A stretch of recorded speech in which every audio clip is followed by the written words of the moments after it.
Hello বন্ধুরা। আহ, আজকে আমি আমার নিজের মোটরসাইকেলের জন্য একটি ছোট পার্টস ইনস্টল করব, মানে রিপ্লেস করবে বেসিক্যালি। সেটা হচ্ছে দেখি বুঝতে পারছেন, এটা হচ্ছে এয়ার ফিল্টার। তো আমি আমার মোটরসাইকেলটি হচ্ছে ইয়ামাহা এফজেডএস ভার্সন 2। তো সেটার যে এয়ার ফিল্টারটা আছে, তো সেটা কবে আসলে চেঞ্জ করছি আমার আসলে খেয়াল নাই। তবে এখন যত কিলোমিটার চলতেছে মোটরসাইকেল, এর থেকে 708 কিলোমিটার আগে যখন এটার এয়ার ফিল্টারটা খুলে যেটাকে বলে বাতাস দিয়েছিলাম এয়ার ফিল্টার ক্লিনের জন্য, তো তখনই ওটার অবস্থা বেশ খারাপ ছিল এবং বলতেছিল যে এটা আসলে আর বাতাসের উপযুক্ত নাই, বাতাস মেরে চলার উপযুক্ত নাই। যথাসম্ভব এটা যত দ্রুত সম্ভব পরিবর্তন করে নেন। তো এরপর আমি আসলে রাঙামাটি ট্যুরে যাই। রাঙামাটি ট্যুরে অলমোস্ট প্রায় 300 আর 400 700 কিলোমিটারের মতো চলে। এরপরও সিটির ভিতরে হয়তো আরও 200-300 কিলোমিটার চলে ফেলছে। তো সুতরাং এটা আসলে পরিবর্তন করা ছাড়া আর কোনো উপায় নাই। কিন্তু একটা মজার জিনিস কি আমি আপনাদের সাথে শেয়ার করি, সেটা হচ্ছে আমার ওই এয়ার ফিল্টার নোংরা হয়ে গিয়েছে। এরপরেও আমি আমার মোটরসাইকেল থেকে, বিশেষ করে ইয়ামা এফজেডএস ভার্সন 2, যথেষ্ট ভালো মাইলেজ পাচ্ছি। হ্যাঁ, আমি আমার টোটাল রাইডিং, এই বাইকটার রাইডিং এক্সপিরিয়েন্সের মধ্যে আমি এই অবস্থায় বেশ ভালো পাচ্ছি, মাইলেজ পাচ্ছি। আমি এটা এভারেজ আপনাদের বলতে পারবো। সেটা হচ্ছে আমি যেহেতু অ্যাপসে রেকর্ড রাখি আর always full tank to full tank করি, সুতরাং আমার মোটামুটি যে মাইলেজ রেকর্ডটা সেটা মোটামুটি ভালোই আসে, মানে ভুল হওয়ার সম্ভাবনা কম থাকে। তো এখন সিটির ভিতরে আমি দেখলাম যে আমি গত পরশু দিন ফুল করেছি 44.6 আর কি, বা আপনি 45 বলতে পারেন। তো 45 আমি সিটির ভিতরে চালাচ্ছি। সিটির ভিতরে কিন্তু আমরা ফিফথ গিয়ারে খুব কমই যেতে পারি। হ্যাঁ, first gear, second gear, third gear, fourth gear. Fifth গিয়ারে তো অবশ্যই চালানো কিন্তু খুব কম, যেহেতু এত জ্যাম, বারবার ক্লাস টানো, থামো, ধাক্কাও, ব্রেক দাও। আর রাঙামাটি হাইওয়েতে আমার ফুল ট্যাঙ্কি যে মাইলেজ আসছে সেটা আসছে হচ্ছে 49 দশমিক সামথিং। হ্যাঁ, একদম 50 বরাবর না, 49 দশমিক সামথিং, সুতরাং 50 সেটা বলাই যায়। তো ইয়ামাহা এফজেডএস ভার্সন 2-তে এই মাইলেজ যথেষ্ট ভালো, কারণ আমি যখন হাইওয়েতে মোটরসাইকেল চালিয়েছি সেটা কিন্তু ইকো মোডে চালাই নাই, মানে 70-এর ভিতরে থাকবো তাহলে আরও ভালো মাইলেজ পাবে ওইভাবে চালাই নাই। আমার ওইটা গড় এভারেজে হয়তো 90 গতি হয়তো থাকবে, 90-80 এভারেজে আসলে 80 থাকবে। আমি এটা হাইস্ট 100-তে উঠাইছি, 105-107, আবার 90। হ্যাঁ, তো ম্যাক্সিমাম ক্ষেত্রেই দেখা গেছে 80-90-এর উপরেই চলছে। তো মানে বেসিক্যালি আমি বলতে চাচ্ছি ইকো মোডের উপরে। তো ইকো মোডের উপরে হওয়ার পরেও আপনার মাইলেজ আমি 50 পেয়েছি। তো আমি যদি এটা ইকো মোডে চালাইতাম, দ্যাট মিনস 70-এর নিচে, আসলে এটা হাইওয়ের কন্ডিশনের উপরে আসলে নির্ভর করে, চাইলেই স্লো চালানো যায় না।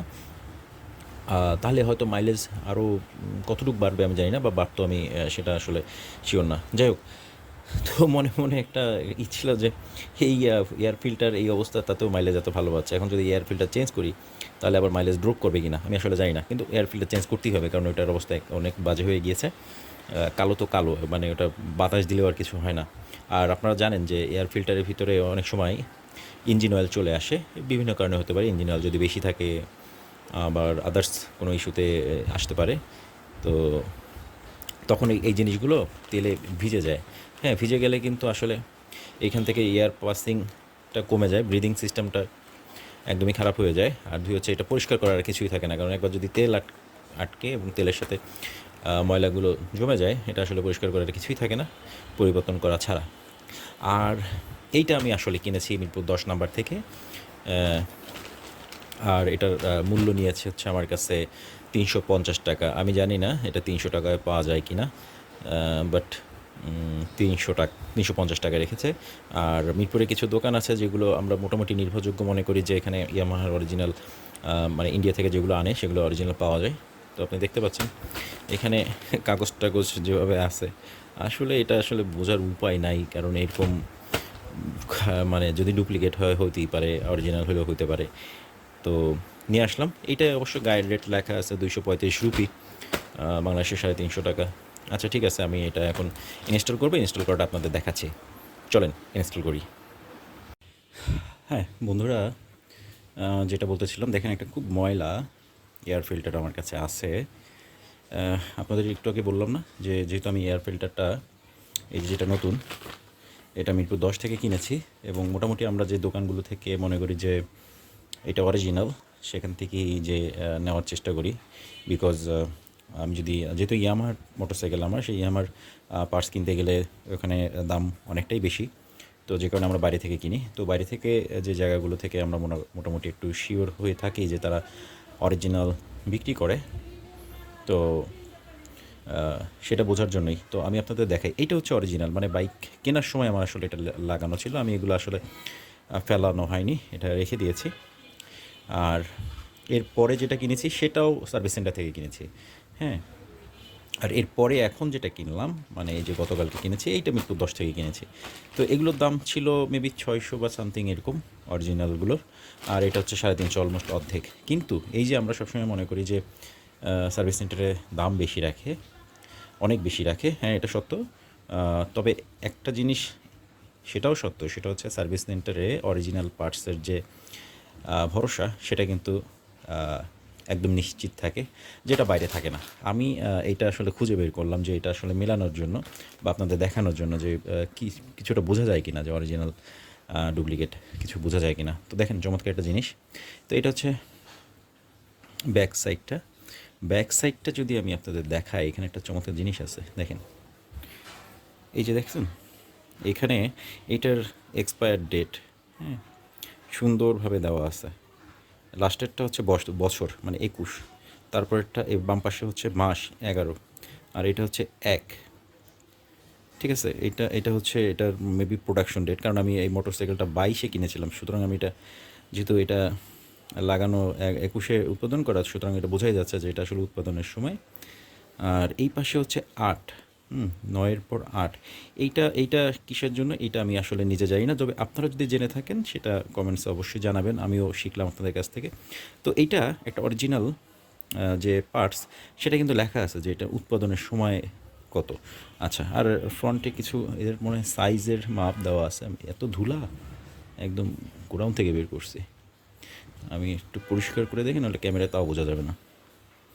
দেখেন এখানে স্মলার দেন পিপি হ্যাশ TD30, তারপর হচ্ছে আবার গেটার দেন, এটা কি RM নাকি 1M, ও 1MC C1, যাই হোক এটা হয়তো মডেল টডেল কোনো কিছু একটা। কিন্তু এখানে কিন্তু উৎপাদনের সময়টা এবং সেটা খুব নিখুঁতভাবে, এখানে প্রিন্টিংটা কিন্তু খুব নিখুঁত প্লাস্টিকের উপরে, হ্যাঁ। এবং প্লাস্টিক কি এটা, প্লাস্টিক প্রিন্ট, এবং খুবই নিখুঁত, দেখলেই বোঝা যায় এটা অরিজিনাল। আচ্ছা, এইবার আসেন মজার জিনিস, যেটা আমি মিরপুর 10 থেকে কিনেছি অরিজিনাল ভেবে। এইটার সামনের সাইডে ওই যে যে লেখাটা সেটা ঠিকই আছে, তবে ওইখানে 1M2, এটা M3 অবশ্য, জানি না এটার দ্বারা কী বোঝায়। বাকি সব এগুলো লেখা ঠিক আছে। এখন আসেন এটার আসলে এই পাশে, এখানে কোথাও, এখানে আমি 4-5টাই দেখাই, এর প্রোডাকশন ডেট কিন্তু খোদাই করা নাই, হ্যাঁ। তো এটা যদি অরিজিনাল হতো একদম কোম্পানির ইয়ামাহার যে পার্টস হতো, তাহলে নিশ্চয়ই এইটাই যেমন আছে স্পষ্টভাবে এটাও থাকার কথা ছিল, তাই না? আপনারা যখন অরিজিনাল প্রোডাক্ট আমার কাছ থেকে কিনবেন, বিশেষ করে এয়ার ফিল্টার আমারটা যদি ভার্সন 2, খেয়াল করবেন ওটা এখানে হয়তো থাকার কথা, যেহেতু আমার এই পুরোনো আছে, এই যে এই সাইডে থাকার কথা, হ্যাঁ, এখানে কিন্তু কিচ্ছু নাই। তো আমার ধারণা এটা অ্যাকচুয়ালি একদম অরিজিনাল প্রোডাক্ট না, হ্যাঁ। এটা গ্রেড 2 অথবা 3 মানের। তো অনেক সময় দাম কম হলেই যে সেই জিনিস অরিজিনাল বাইরে থেকে কিনলে জিতে গেলাম, এটা কিন্তু ঠিক না, হ্যাঁ। আর আমার কাছ থেকে বা ওদের কাছ থেকে কিনলেই যে সেটা অনেক দাম এবং আমি ঠকে গেলাম, সেটাও আবার ঠিক না। কারণ আপনার যদি কিছু পারচেস করতে ফিনান্সিয়াল সমস্যা না হয়, আমার মনে হয় ইয়ামার কাছ থেকে কেনাই ভালো। যেহেতু আমি ইয়ামার কাছ থেকে এখন মধ্যে যেটা বলে হচ্ছে ইঞ্জিন অয়েল, সেটা ওখান থেকে কিনে, বাইরে মোটামুটি অন্য কিছু বাইরে থেকেই নেই, যেহেতু খরচ কম পড়ে। তো এই মজার জিনিসটা হঠাৎ করে পেলাম, তো এটা বের হলো এবং আপনাদের সাথে শেয়ার করলাম। তো এইটার কারণটাও আপনারা যদি স্পষ্ট আরও ভালো কিছু বলতে পারেন, অবশ্যই কমেন্টসে জানাবেন, আপনাদের কাছ থেকে আমিও শিখে নিব। তো এটা আসলে এখন ইনস্টল রিপ্লেস করে নিব। আরেকটা জিনিস দেখার চেষ্টা করতেছি,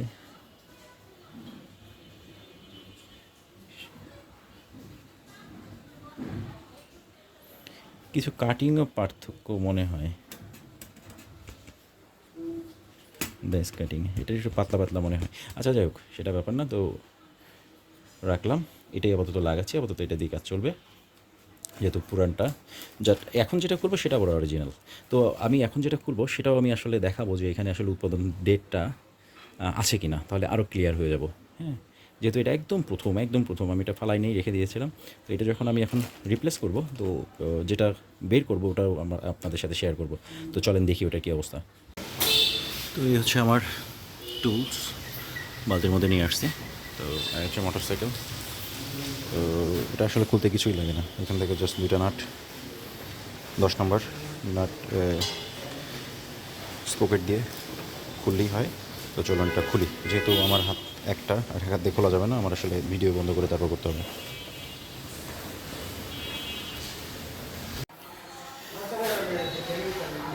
মূলত মোটরসাইকেলের বাম সাইডে থাকে এয়ার ফিল্টারটা ভার্সন 2 এর। তো এই জাস্ট স্ক্রুগুলো খুললেই এয়ার ফিল্টারটা বের হয়ে যাবে। তো চলেন স্ক্রুগুলো খুঁড়ে এয়ার ফিল্টারটা বের করি।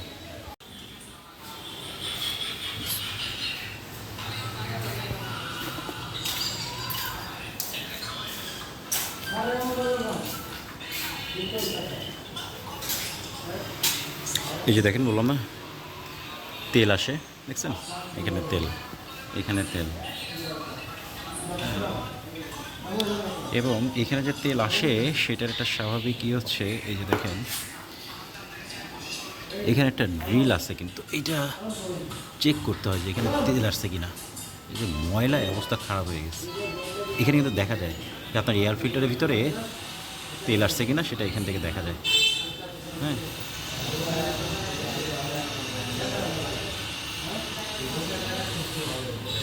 তো এই হচ্ছে এয়ার ফিল্টার। তো এটার বসানোর নিয়ম হচ্ছে, এটা যেভাবে আসছে সেভাবেই বসাই দিতে হবে।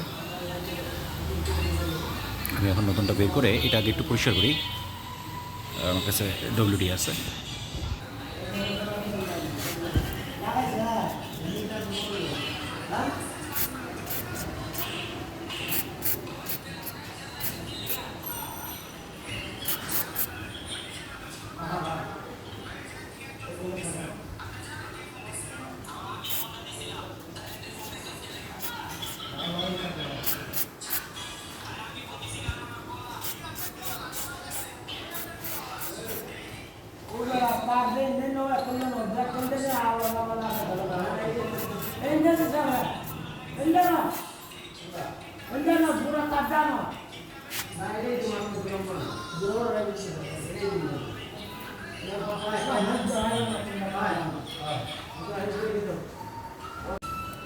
এই যে আমি এখান থেকে ক্লিপটা খুলে ফেললাম, এইটা এখন টান দিয়ে এটা বেরোয় যাবে, জায়গাটা একদম হয়ে গেছে। এটা আমি পরিষ্কার করে তারপরে এয়ার ফিল্টারটা লাগাই দিচ্ছি।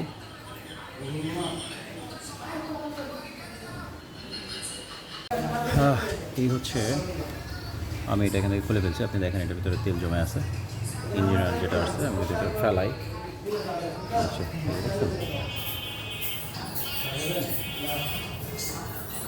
এটা তেলও না, পানির মতো,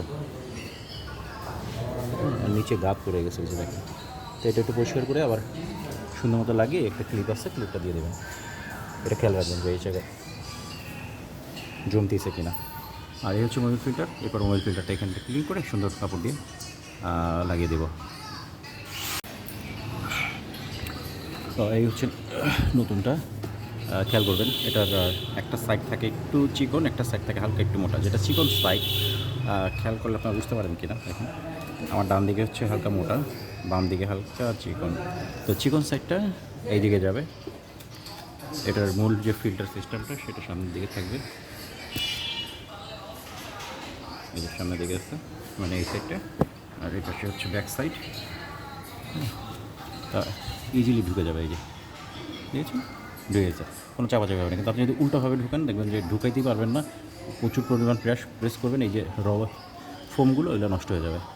তো ভেরি ইজি, কিছুই করার নেই, বাস লাগানো শেষ। এখন জাস্ট আমি এটা আটকিয়ে দেব। তো এই হলো শেষ পর্যায়ে। তো এটা আপনারা নিজেরাই করতে পারেন, নর্মালি কিছুই না। তো চলুন আমরা এটা এখন রিপ্লেস করা শেষ। এ হচ্ছে পুরোনোটা, আর আপনাদের বলেছি যে পুরোনোটাই ওইটা আছে কি না, কিন্তু আমি আসলে কনফিউজড হয়ে গেছি, কারণ এইটাও আমার সার্ভিস সেন্টার থেকে কিনা, আমার সার্ভিস সেন্টার থেকে, কিন্তু একদম বাই স্টক যেটা ছিল না, মানে যেটার ভিতরে যে আমি আপনাদের দেখালাম যে উৎপাদন ডেটটা দেওয়া আছে, এইটাই কিন্তু আবার নাই। হ্যাঁ, তো আমি যে সন্দেহ করলাম যে আমি যেটা 10 নম্বর থেকে কিনছি সেইটা ওটা ডুপ্লিকেট কিনা, তো এইটা কিন্তু সেটার মতোই। আমি আসলে জানি না এই বিষয়গুলো, কারণ এইটা আমার কাছ থেকে কিনা, আমার এই দুইটা ফিল্টার আমার কাছ থেকে কেনা ছিল। একটা তো আপনাদের দেখিয়েছে আগে, আর এই নিচের নাম্বার ঠিক আছে, এটা তো ওইটাও ঠিক আছে, কিন্তু ওইটা যেটা ছিল ওটার পিছনে প্রোডাকশন ডেটটা দেওয়া ছিল না, যেটা হচ্ছে একদম বাই স্টক মোটরসাইকেল কেনার সময় যেটা ফিল্টারটা ছিল সেটা কিন্তু প্রোডাকশন ডেট দেওয়া ছিল, এটাই নাই। এটাই আমার কাছ থেকে আমার নেওয়া সার্ভিস সেন্টার থেকে, এটাই নাই। আর 10 নম্বর যেটা কিনেছি সেটা তো আপনাদের দেখালাম, এই যে ইনস্টল যেটা করছি সেটাও নেই। তাহলে এখন আসলে আমি কনফিউজড, এটাই যদি নাই, সেটা আমি আমার কাছ থেকে নিচ্ছি অরিজিনাল, তাহলে এটা অরিজিনাল, তো এটা তো আর কোনো সন্দেহ থাকলো না। বাট আমি প্রথমে যখন মনে করছিলাম যে ডুপ্লিকেট কিনা, বাকিটা আপনারা যদি এর সম্পর্কে ভালো জানেন অবশ্যই জানাবেন। তো থ্যাংক ইউ। এই হচ্ছে পুরোনোটার অবস্থা। তো আপনারা বলেন এটা আর কত কিলোমিটার চালানো যাইতো চাইলে। তো আমার ধারণা এটা দিয়ে আমি অলমোস্ট 7,000 কিলোমিটার মেবি রান হয়ে গেছে। মাঝখানে 2 থেকে 3 বার আসলে এটা ক্লিন করা হয়েছে, বাতাস দেওয়া হয়েছে। আপনাদের দেখে কি মনে হচ্ছে, এটাকে বাতাস দিয়ে আরও চালানো যেত?